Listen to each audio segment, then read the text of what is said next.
పటాన్చెరు మండలం ముత్తంగి మున్సిపాలిటీ పరిధిలోని పిఎస్ఆర్ గార్డెన్లో ఇంద్రేశం ఇస్నాపూర్ మున్సిపల్ ఎన్నికల నేపథ్యంలో కాంగ్రెస్ పార్టీ ముఖ్య కార్యకర్తల సమావేశం నిర్వహించారు. ఈ సమావేశానికి ముఖ్య అతిథిగా తెలంగాణ రాష్ట్ర కార్మిక శాఖ మంత్రి వివేక్ వెంకటస్వామి, టీఎస్ఐఐసీ చైర్మన్ నిర్మలా జగ్గారెడ్డి హాజరయ్యారు.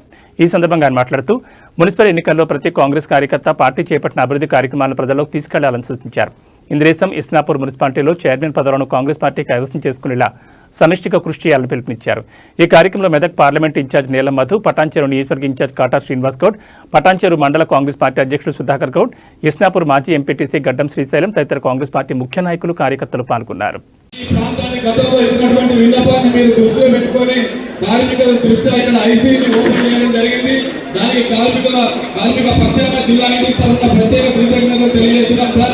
మరి అట్లాగే ఈ రెండు డివిజన్లలో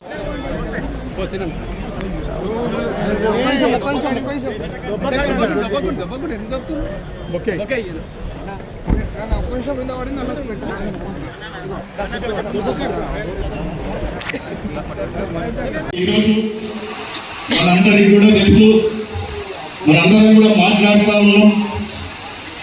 మనందరం కూడా ఏ మున్సిపాలిటీలో ఉన్నటువంటి వాళ్ళని, ఆ మున్సిపాలిటీలో ఉన్నటువంటి పెద్దలని, ప్రతి గ్రామం నుంచి మాజీ సర్పంచుల్లో, మాజీ ఎంపీటీసీల్లో ఉన్నటువంటి వార్డు మెంబర్లని, వారందరినీ కూడా ఏకతాటి మీద కూర్చొని మీరే మీ గ్రామాలల్లో ఎన్ని కౌన్సిలర్లు వస్తే అన్ని కౌన్సిలర్లు మీరు కూర్చోబెట్టి మాట్లాడి మరి మీ అందరు కూడా పేరు తీసుకురమ్మని చెప్పడం జరిగిన విషయం మీ అందరికీ కూడా తెలుసు. ఇప్పటికీ అన్ని దగ్గర కూడా మాట్లాడడం జరిగింది. ఒక్కొక్క దగ్గర 2, 3, 4 అనే విధంగా కూడా మీరందరూ కూడా అభ్యర్థులు ఇచ్చారు. కానీ ఎక్కడ కూడా ఇప్పటివరకు కూడా ఏ వ్యక్తి కూడా ఎవరు కూడా డిసైడ్ చేయలేదు. మేము ఇంకా మాట్లాడలేదు, ఇంకా చర్చించలేదు. మేము మొత్తం పెద్ద మనిషి దృష్టికి తీసుకెళ్ళి, మినిస్టర్ గారి దృష్టికి తీసుకెళ్ళి, జిల్లా అధ్యక్షుల దృష్టికి తీసుకెళ్ళి తప్పకుండా మరి ఇక్కడ ఏ వర్గాలు లేవని చెప్తా ఉన్నా. ఇది ఎవరు అవతలోడు ఏదో వర్గం అని చెప్పి లేదు తీసుకురాడు అయితే ఉన్న ముంచుకోపోదాం అనేది ప్రయత్నం చేస్తున్నట్టున్నారు. కానీ ఏ వర్గాలు కంటోన్మెంట్ బై ఎలక్షన్ అయింది, అక్కడ కూడా 12,000 ఓట్లతో టీఆర్ఎస్ పార్టీ ఓడిపోయింది. మళ్ళీ జూబ్లీ హిల్స్ లో కూడా చాలా హైప్ చేసుకున్నారు సోషల్ మీడియాలో. మేము గెలుస్తున్నాం అని చెప్పి వాళ్ళు సోషల్ మీడియాలో హైప్ చేసుకున్నారు. కానీ మనము 25,000 ఓట్లతో గెలవడం జరిగింది. అది కూడా వారికి బుద్ధి రాలేదు. ఇప్పుడు మళ్ళీ అదే ప్రచారం చేయడానికి ప్రయత్నం చేస్తున్నారు. సో మన ఈ 2 మున్సిపాలిటీలో మన సోషల్ మీడియాని స్ట్రాంగ్ చేయాలి. ఎందుకంటే వాళ్ళు సోషల్ మీడియా హైప్ చేసి ఏదో ఒక ట్రెండ్ క్రియేట్ చేద్దామని చెప్పి ప్రయత్నం చేస్తున్నారు. మరి దాని వ్యతిరేకంగా మనం యాక్టివ్గా ఉంది. వారి అన్ని పోస్టులలో అన్ని పోస్టులలో వివాదం పడేది అవసరం లేదు, కానీ క్లారిఫై చేసేది అవసరం ఉన్నది.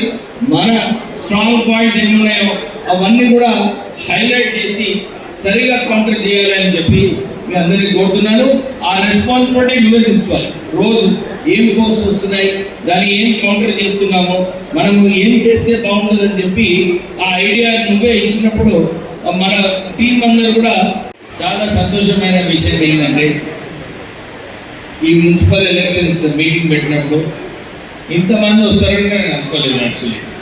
కానీ జోష్ ఉన్నది, ఎట్లన్నా మనం గెలిపించుకోవాలని చెప్పి మన కార్యకర్తల జోష్ ఉన్నది. ఇంకోటి మన ఇద్దరు నాయకులు మాట్లాడినప్పుడు కూడా ఇదే విషయం చెప్పినారు. మా ఈ ప్రాంతంలో గ్రూప్స్ లేవు, మేమందరం కూడా కలిసి పనిచేస్తాము. ఈ 2 మున్సిపాలిటీస్ ఎట్లా కూడా ఈసారి గెలిపించుకోవాలని చెప్పి వారు కార్యకర్తలకు అప్పీల్ చేయడం జరిగింది. నేను కూడా ఒక చిన్న సర్వే చేయించుకున్నప్పుడు కూడా ఇదే ఫీడ్బ్యాక్ కూడా ఇదే వచ్చింది. కాంగ్రెస్ పార్టీ చాలా బలంగా ఉంది, మంచి క్యాండిడేట్స్ ని సెలెక్ట్ చేస్తే మున్సిపల్ కొత్త రావచ్చు, కానీ ఎలక్షన్ ఏం కొత్త కాదు.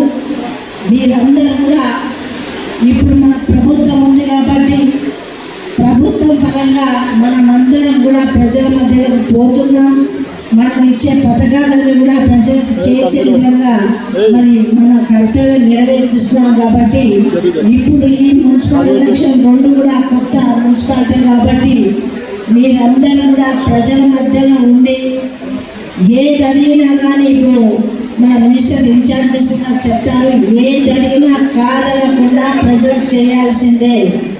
గత ప్రభుత్వం ఏం చేసింది, మీరు మా పార్టీ కాదు, మేము మీకు పని చేయమని ముఖం ముందే అని చెప్పేసింది. కానీ ఈరోజు మన ముఖ్యమంత్రి రేవంత్ రెడ్డి గారు ఏం చెప్తున్నారు? ఇది ప్రజాపాలన, నువ్వు ఏ పార్టీ అయినా కానీ మేము చేసే బాధ్యత. ఈరోజు ఇందిరమ్మ రాజ్యం అంటే అందరిని కూడా కన్న తల్లిలాగా చూసుకునే పార్టీ ఇది, ఎవరిని కూడా తక్కువ చూపు చేయకుండా. కాబట్టి మనకు ఆ ధైర్యం మన పార్టీ ఇస్తుంది కాబట్టి ఏదైనా చేద్దాము అని చెప్పండి. మీ ఇన్ఛార్జ్ మినిస్టర్ గారు, నేను మరి ఇన్ఛార్జ్ మరి కాన్స్టిట్యూన్సీ ఇన్ఛార్జ్ ఇక్కడ ఉన్న అందరూ కూడా చెప్పారు ఒకటే జెండా. ఈ రోజు కూడా ముఖ్యంగా అందరు మీడియా మిత్రులు కూడా, ఎందుకంటే అప్పటి నుంచి పొద్దు నుంచి కూడా ఇక్కడ ఉంది, మేము కాంగ్రెస్ పార్టీ ఏం చెప్తుంది అని చెప్పి ఉన్న మీడియా మిత్రులకు కూడా మీరందరూ కూడా కాన్స్టిట్యూన్సీ కూడా ఒకటి ఉంది. ఇటు శ్రీనివాస్ వర్గం, కాటా శ్రీనివాస్ వర్గం, నీలమధు వర్గం అనే ఒక అభిప్రాయం ఉంది. కాటా శ్రీనివాస్ అన్న వర్గమైన నా వర్గం అనేది ఏం లేదు, ఒకటే వర్గం కాంగ్రెస్ వర్గం.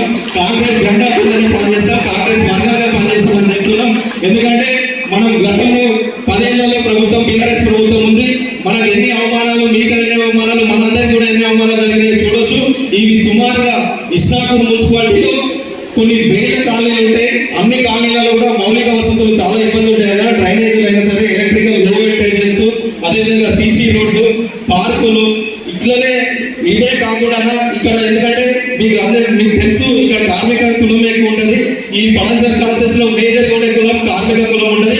కార్మికులకు కూడా చిన్న చిన్న ఎంప్లాయీలు 15,000 20,000 చేసి రూమ్ రెంట్లు కట్టుకొని ఇబ్బందులు ఉంటున్నారు కదా. వాళ్ళకి గతంలో కూడా కేసీఆర్ డబుల్ బెడ్రూమ్ ఇస్తారని చెప్తే ఇక్కడ డబుల్ బెడ్రూమ్ రాలేదు. మనం కూడా మీరు క్యాబినెట్ లో మాట్లాడి ముఖ్యమంత్రి గారు మీరు మాట్లాడి ఇక్కడ ఉన్న రాష్ట్రంలో ఉన్న కూడా ఒక్కొక్క